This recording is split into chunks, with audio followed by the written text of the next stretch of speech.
سید نور زمان نقشبندی شاذلی کے لیٹسٹ بیان سننے کے لیے سید نور زمان نقشبندی شاذلی چینل کو سبسکرائب کریں۔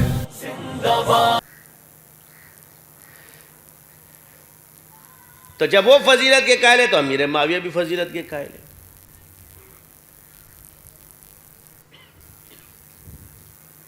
تو بات کیا چیز ہے، ان فضائل کے ہوتے ہوئے بھی ان کے اندر علمی اختلاف ہوتا تھا۔ یہ نہیں تھا کہ جی وہ فضیلت کے منکر ہے، جیسے باپ اور بیٹے میں اختلاف ہوتا ہے، مگر کیا بیٹا باپ کے درجے کا قائل نہیں ہے؟ بیوی شوہر کے درجے کی قائل نہیں ہے؟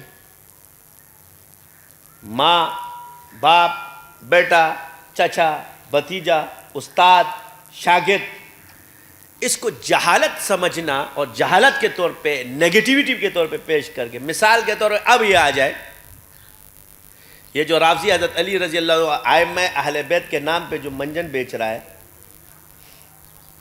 یہ ان کا عقیدہ نہیں تھا۔ نہج البلاغہ اٹھا کے دیکھ لو، اب یہ نہج البلاغہ کو نہیں مانتے، کہتے اس میں یہ ہو گیا، سنی بھی نہیں مانتے، اور یہ لوگ بھی، انہوں نے بھی ڈرامے بازیاں شروع کیے، یعنی جو خارجی قسم کے لوگ ہیں ان کے بھی اور ہمارے اندر بھی۔ اب اور کیونکہ پھنس گئے، کیونکہ اس میں تو تعریفیں موجود ہیں۔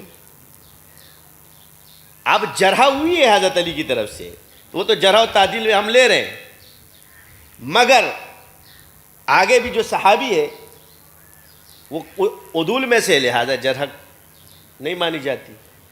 تو یہ تو ہمارے روایتوں میں، لیکن اب اس کو یہ پھنس گئے، کیونکہ یہ پھنسا ہوا ہے اس میں۔ اب ساروں نے کیا کیا کہ اڑا دو۔ اب کسی مولوی کے کہنے سے، نہ سنی کے کہنے سے، نہ شیعہ کے کہنے سے، شیعہ اور سنی کا مسئلہ نہیں ہے، یہ اصل ہے روافض اور خوارج کا مسئلہ۔